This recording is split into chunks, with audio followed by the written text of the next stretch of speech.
주님의 음성이 들려지기를 축복합니다. 영국의 엘리자베스 2세 영국 여왕이 죽어서 내일 아마 장례식을 하는데, 세계적인 장례식이죠. 전 세계 웬만한 대통령이 다 참석하는 큰 행사가 되는데, 영국 왕실의 가족이 되면 삶의 방식을 바꾸어야 된다고 그래요. 법도가 있다. 왕실 법도, 왕실 생활 방식, 아주 그것이 굉장히 중요하게 해서 그걸 가르치고 배워야 한다고 그래요. 몇 가지 예를 들면은, 왕실 가족이 어디 여행을 하면 꼭 검정색 옷을 한 벌씩 준비를 해야 된다. 이렇고, 또 대중하고 직접 접촉하지 못하게, 대중하고 직접 접촉을 못한답니다. 혹 접촉할 일이 생기면 꼭 장갑을 끼고, 글쎄요, 왜 그런지는 저는 모르겠고, 또 여자들 경우에 매니큐어를 바르면 또 안 된다. 여기 있는 분들은 왕실 가족이 될 가능성이 많지 않은지, 다 매니큐어 바르잖아요. 또 청바지가 안 된대요. 저도 자격이 안 돼요. 저도 청바지 즐겨 입는데, 청바지 입어도 안 되고, 또 앉는 자세도 발 꼬고 앉으면 안 된답니다. 바른 자세로. 찻잔을 들어도 아주 법도가 있다고 그래요. 우리나라도 있던 것 같은데, 예를 들면 이렇게 방식이, 왕실의 법도에 맞는 생활 방식을 습득을 해서 지켜야 왕실 가족이라고 칭한다고 합니다. 저는 그걸 보면서, 우리는 하늘 시민인데, 그러면 하늘 시민다운 생활 방식은 뭐냐? 달라야 될 거 아니에요? 세상 방식을 따르던 사람이 예수님을 구원의 주로 믿어서 하늘의 시민, 하늘의 백성이 되었다면 하늘 방식을 따라 살아야 되는 거 아니겠어요? 그렇죠? 그게 뭐냐? 복잡한 게 아니에요. 우리는 한 가지입니다. 한번 아시죠? 오직 믿음으로 살아야 된다는 거예요. 무슨 방식이요? 믿음의 방식으로 사는 거예요. 믿음의 방식이란 말은 하나님이 이끄시는 방법으로 살아야 된다. 믿음으로 일하고, 믿음으로 예배하고, 믿음으로 기도하고, 믿음으로 사람 관계를 맺어가고, 믿음으로 돈을 벌고, 믿음으로 공부하고, 믿음으로 자녀를 양육하고, 다 믿음으로, 가정을 경영하는 것도 믿음으로, 사업을 계획하고 진행하는 것도 믿음으로. 하나님의 백성은 오직 믿음의 방법으로. 로마서 1장 17절을 보면 끝부분에 보니까 오직 의인은 믿음으로 말미암아 살리라 함과 같으니라.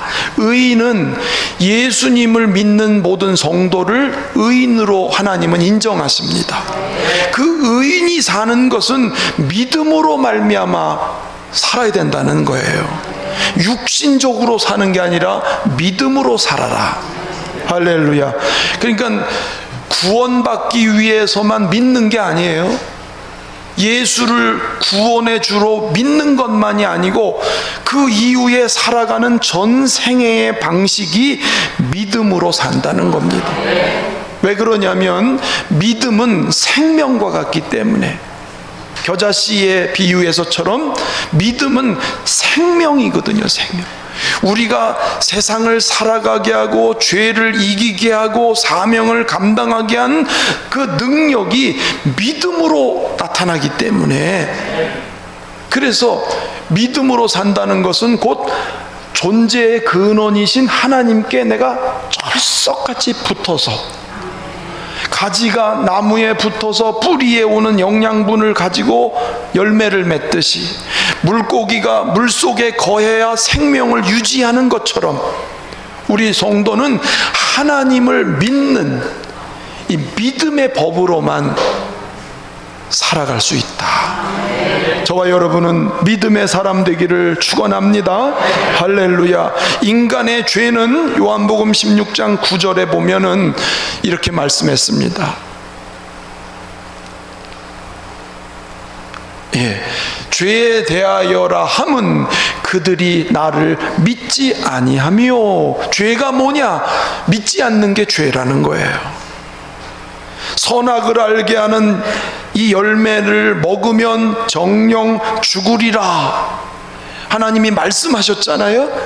그런데 이 말씀, 이 금령을 믿지 않고 사탄의 말을 따름으로, 즉 하나님을 믿지 않았다는 거지요. 선악과를 따먹고, 그리고 인간은 하나님과 끊어져 버렸어요. 믿지 않기 때문에 불순종하고, 믿지 않기 때문에 거역하고, 믿지 않기 때문에 자기 마음대로 살고 싶고, 믿지 않기 때문에 내 머리를 의지하고 내 인간적인 경험과 방법만 가지고 살아가는 거지요. 다 믿지 않기 때문에 결국 내 힘으로 사는 거지요. 결국 믿지 않는다는 것은 곧 뭐냐면 내 인생의 주인이 나다, 이렇게 사는 거란 말이죠. 존재의 근원이신 하나님이 내 인생의 주인 되면 참 복이 있을 텐데, 그 하나님을 믿지 않으니까 곧 내가 주인 되어서 내 뜻대로 산다. 그래서 죄가 뭐냐면 믿지 않는 게 죄라는 거예요. 여러분 모두가 믿음으로 살기를 축원합니다. 하나님을 믿는 것이 곧 은혜고, 하나님을 믿는 것이 복입니다. 그분의 말씀을 믿고 살아가는 게 곧 복이라는 거지요. 마리아가 수태고지를 받고 예수를 잉태했지요. 그리고 엘리사벳 즉 요한의 어머니를 만나니까 그 엘리사벳이 성령의 감동으로 이렇게 말을 합니다. 누가복음 1장 45절에 보면은 주께서 하신 말씀이 반드시 이루어지리라고 믿은 그 여자에게 복이 있도다. 그 말씀이 된다고 믿고 받아들인 그 여자가 복이 있다. 하나님의 말씀을 믿음으로 받아들인 사람이 복이 있다. 할렐루야. 부활하신 예수님이 제자들을 만나셨습니다. 그리고 그 제자들에게 하신 말씀이 있어요. 요한복음 20장 29절을 보시면 이에 다 같이 예수께서 이르시되 너는 나를 본거로 믿느냐? 보지 못하고 믿는 자들은 복되도다 하시니라. 할렐루야. 우리는 흔히 복 그러면 어떤 이 세상의 물질과 사업과 이 땅에서 되어지는 일들이 잘 될 때 복이라고 그러는데, 진짜 복은 하나님을 믿는 게 복이에요. 그분의 말씀이 복이요. 그 안에 모든 복이 다 들어있어요. 그러니까 지엽적인 복을 자꾸 따라가지 말고 복의 근원이신 그 하나님을 신뢰하고 그 하나님을 따르는 참 복이 있기를 주의 이름으로 축원합니다. 그래서 성경에 보니까 예수님께서 어떤 사람에게 기적을 베푸셨습니까? 믿는 자들에게. 저희의 믿음을 보시고 일어나 걸어가라. 주님이 저들의 믿음을 보시고 반응하는 걸 보시고 주님이 축복하셨고 기적을 행하셨습니다. 지금도 마찬가지예요. 하나님의 말씀을 따라서 믿음을 가지고 반응하는 사람들을 주님은 지금도 만지시고 복 주시고 기적을 행하시는 것을 믿으시길 바랍니다. 따라합시다. 복 있는 사람은 믿는 사람이다. 믿음으로 산다는 것은 결국은 순종의 삶이에요. 하나님의 말씀과 그 뜻을 따라가는 게 믿음의 삶인 거예요. 즉 믿는 것은 머리로 지식적으로 아는 게 아니고 그 믿는 바를 생활로 드러내고 사는 것. 아멘. 히브리서 11장을 믿음장이라고 그러는데 신구약의 수많은 믿음의 사람들을 소개하고 있어요. 거기에 보면은 믿음으로 라는 단어가 19번 등장됩니다. 아무개가 믿음으로, 아무개가 믿음으로, 믿음으로 싸워 이기기도 하고, 믿음으로 고난을 이기기도 하고, 믿음으로 하나님의 기적을 맛보기도 하고, 믿음으로. 히브리서 11장 4절 보실까요? 믿음으로 아벨은 가인보다 더 나은 제사를 하나님께 드림으로 의로운 자라 하시는 증거를 얻었으니, 믿음으로 참 예배를 드렸던 의인, 아벨을 의인이라고 그랬습니다. 예배를 온전하게 드리는 사람, 순종하며 드리는 사람. 아브라함의 경우는 히브리서 11장 8절 말씀을 읽어보겠습니다. 시작. 믿음으로 아브라함은 부르심을 받았을 때에 순종하여 장래 유업으로 받을 땅에 나아갈새 갈 바를 알지 못하고 나아갔으며, 아브라함이 순종으로 어디로 가야 될지 모르지만 하나님이 떠나라, 내가 너에게 지시할 땅으로 가라 말씀을 들을 때에 지금 당장 내 눈앞에 어디로 가야 될지를 모르지만 그 말씀을 신뢰하고 아멘 하고 떠났다는 거예요. 이 아브라함이 믿음의 조상이 되고 축복의 조상이 되었어요. 따라합시다. 믿음은 순종하는 것이다. 할렐루야. 이런 믿음의 용사들을 계속 소개하면서 이들은 세상이 감당할 수 없는 그런 믿음을 가지고 때로는 이기기도 하고 견디기도 하고 싸우기도 하고, 믿음으로 그들은 인생의 모든 과정들을 건너갈 때 하나님이 그 믿음을 기쁘게 여기셔서 그들을 귀하게 쓰셨고, 그들을 통해서 영광을 받으셨고, 때로는 그들을 통해서 하나님의 나라를 이 세상에 하나님이 만들어 가셨어요. 여러분, 그 중에 한 사람이 저와 여러분이 되기를 주의 이름으로 축원합니다. 축원합니다. 자, 그러면 어떻게 우리는 이 믿음의 사람이 될 수 있을까요? 어떻게 믿음의 사람이 될 수 있을까? 여러분, 믿음이 나에게서 나오는가요? 위에서 주시는 건가요? 우리가 언뜻 생각하면 믿음은 나에게서 나오는 것으로 생각하기 쉬운데요, 여러분, 참 믿음은 하나님이 주시는 것입니다.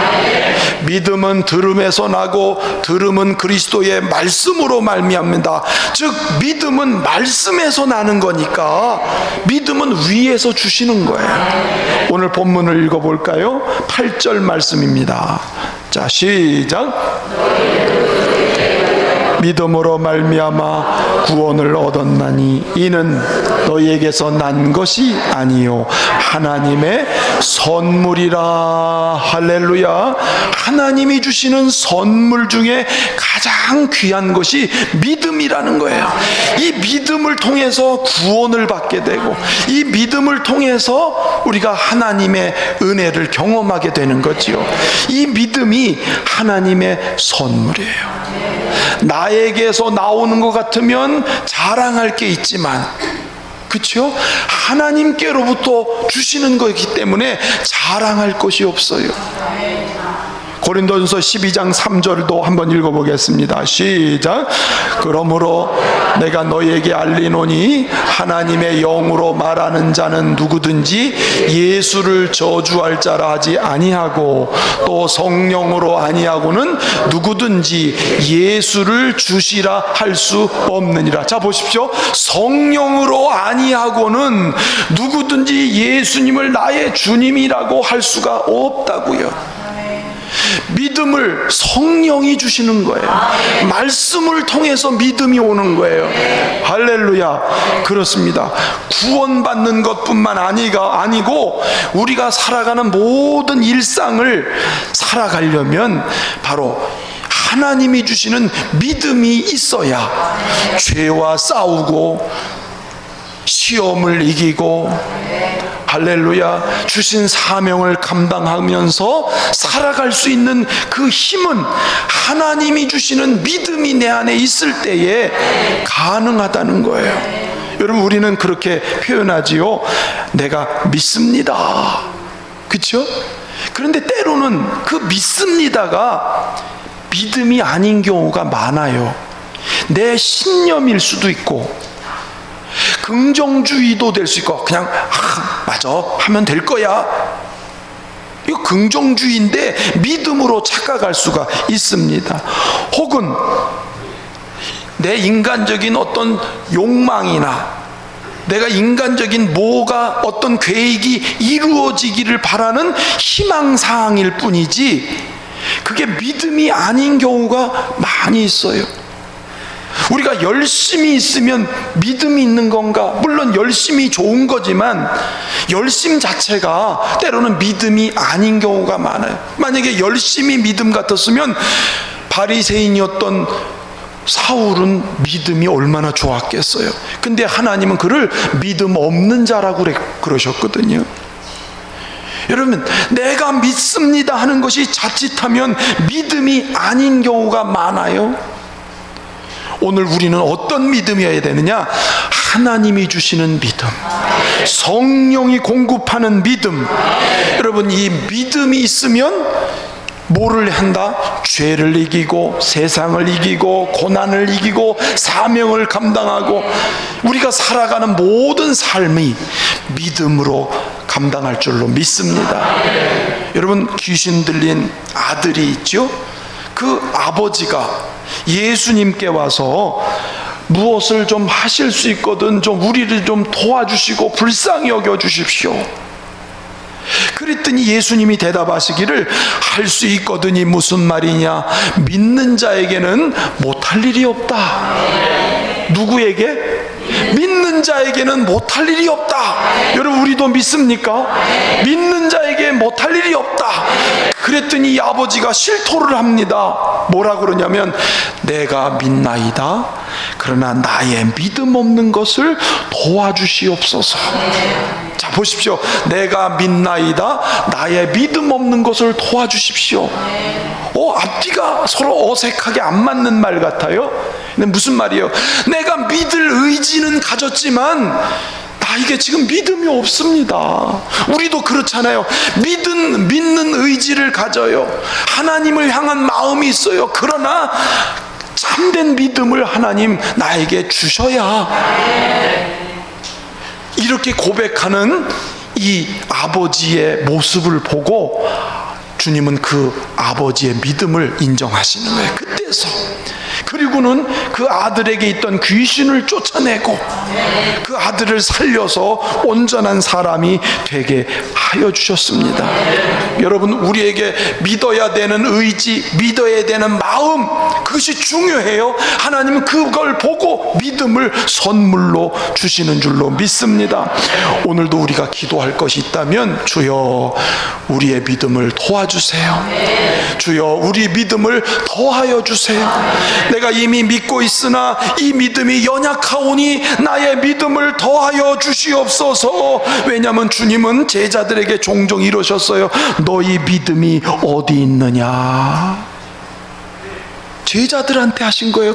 믿고 따라온 제자들이잖아요. 그런데 주님은 너희 믿음이 어디 있느냐? 왜 이렇게 믿음이 없느냐?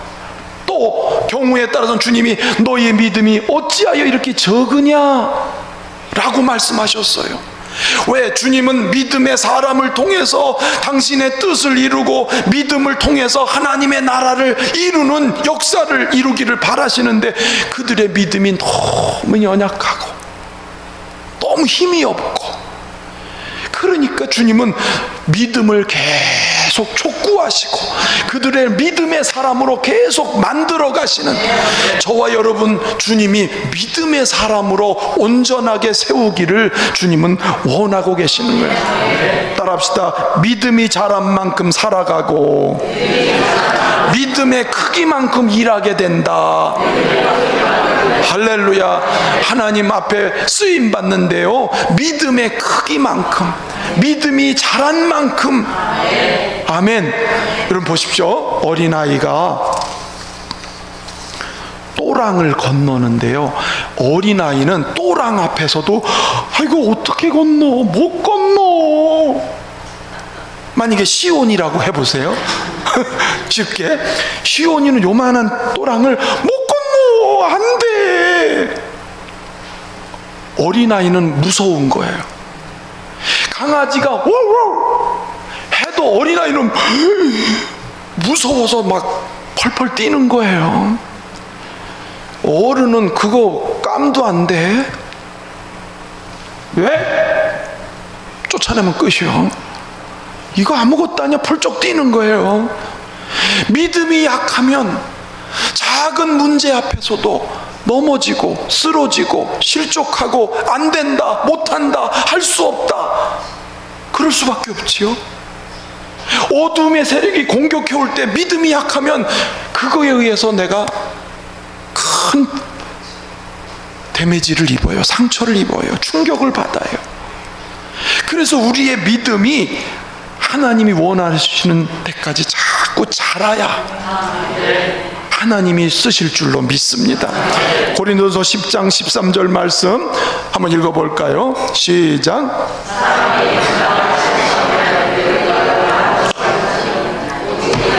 빚부사 너희가 감당하지 못할 시험 허락하지 아니하시나니 시험 당할 쯤에 또한 피할 길을 내사 너희로 능히 감당하게 하시느니라. 하나님은 감당할 것만 주신다는 거죠. 감당할 것만. 감당 못할 거는 허락하지 않아. 고난이든 시험이든 사명이든 무엇이든 감당할 만한 것을 주신다. 할렐루야. 여러분 꼭 기억하십시오. 나에게 어려움이 왔어요. 고난이 왔어. 아, 내가 감당할 힘을 하나님 분명히 주신 거야. 아멘. 아브라함을 하나님이 수년 동안 믿음을 자꾸 훈련시키시죠. 넘어지면 또 일으키시고 말씀을 통해서 또 자꾸. 그래서 아브라함의 믿음이 자꾸 시간이 가면서 점점 하나님을 알아가고 하나님의 뜻을 이해하고 하나님의 마음을 알아가는 믿음으로 자꾸 자라가요. 어느 날 아브라함아, 네 독자 이삭을 번제로 드려라. 여러분, 그때 아브라함이 자기 아들을 번제로 드리는 거예요. 감당하는 거예요. 주님은 감당할 만한 때가 되니까 그에게 시험과 숙제를 주세요. 왜? 진짜 복을 준비하시고서 이제 이 믿음을 마지막 테스트하는 거예요. 감당할 때가 됐으니까. 아브라함은 감당하고 있어요. 아브라함은 하나님을 알아요. 하나님은 능히 죽은 자 가운데서 살리실, 자기 같은 죽은 것 같은 인생에게 생명 아들을 주신 것처럼 죽은 자 가운데서 살리시는 하나님이시라는 걸 알아요. 믿어요. 그러니까 기꺼이 드리면서 여호와 이레 이런 말을 한 거예요. 하나님이 아브라함아, 내가 이제 네 믿음을 알았다. 내가 네 믿음을 인정한다. 그러더니 그에게 정말 놀라운 약속을 그에게 부어주시면서 축복의 사람으로, 축복의 통로로 하나님 그를 쓰시잖아요. 하나님은 이렇게 감당할 만한 믿음으로 일으키시고 감당할 때 하나님이 주시는 줄로 믿습니다. 여러분, 믿음이 자랐다는 것은 주님을 그렇게 안다는 거예요. 주님의 마음을 알고 주님과 마음이 가까워지고 주님과 친밀해진다고 하는 것을 말씀하시는데, 하나님은 우리의 믿음이 그렇게 자라기를 원해요. 그렇게 깊어지기를 원해요. 그러면 그 믿음을 보시고 우리에게 사명도 맡기시고 건축할 것도 하나님은 그때 일하세요. 믿으시면 아멘. 내가 믿음의 그릇이 안 됐는데 하나님이 일하실 수가 없어요. 그러니까 다른 어떤 일을 하는 것이 중요한 게 아니고 내 믿음이 주님을 더 깊이 알고 주님과 친밀해지는 믿음으로 자라는 게, 그게 더 중요한 것을 기억할 수 있기를 축원합니다. 우리가 혹시 착각하거나 잘못 알지 말아야 될 것은 내 힘으로 하나님을 섬길 수 있을 것이다 라는 생각을 하지만 어렵습니다. 안 됩니다. 내 힘, 내 지식, 내 소유로 섬기는 것은 한계가 있고요, 있어도 못하는 거예요. 설사 내 힘으로 뭔가를 할 수 있어요? 했어요? 그럼 내 힘으로 했으니까 뭐가 될까요? 내 자랑이 되는 거예요. 내 공로가 되는 거예요. 내 의의가 되고 말아요. 여러분, 하나님이 우리에게 믿음을 주신 이유가 뭐냐면, 본문 9절에서 답을 찾아야 됩니다. 시작. 누구든지, 여러분, 자랑하면 아무것도 아니에요. 근데 나도 모르게 자랑이 나오게 되는 이유는 뭐냐면, 내가 했다고 하면, 내 힘으로 했다고 하면 나도 모르는 사이에 내가 나타나는 거죠. 여러분, 그래서 정말 믿음으로, 하나님이신 믿음으로 주님이 감당할 힘 주셔서 감당하는 이 은혜가 있으면 어떤 고백을 하게 되냐면, 열심히 수고하고 열심히 많은 공을 세웠어도 뭐라고 고백하냐면, 우리는 무익한 종이라, 우리가 해야 할 일을 한 것뿐입니다. 내가 할 일을 한 것뿐입니다. 왜? 주님이 믿음도 주셨고, 주님이 감당할 힘도 주셨고, 주님이 감당할 모든 여건을 주셔서 하는 거니까 우리의 할 일을 한 것뿐입니다. 이걸 바울은 뭐라 그랬죠? 나의 나된 것은 나와 함께 하신 하나님의 은혜로다. 오늘 우리에게 정말 기도하고 구해야 될 말씀은, 제가 10월 달에 이 말씀을 계속 이어져 갈 텐데, 우리가 기도할 것은, 주여 믿음의 사람 되기를 원합니다. 믿음으로 더해지기를 바랍니다. 어떻게? 하나님의 말씀, 하나님의 말씀이 믿음의 원천이니까. 아멘. 여러분, 말씀을 듣고 순종하면서 경험해 보세요. 그러면 나도 모르는 사이에 믿음이 나무가 자라듯이 믿음이 쑥쑥쑥쑥 자라서 새들이 깃들이고 열매도 맺고, 그리고 목재가 돼요. 제목감이 되는 것, 기둥감이 되는 거예요. 그러니까 내가 무언가를 해야 된다는 것이 중요한 게 아니고, 내 믿음이 아름답게 성장하고 주님 기뻐하시는 모습으로 세워지면 주님이 쓰신다. 357장으로 찬송하고 축도하겠습니다.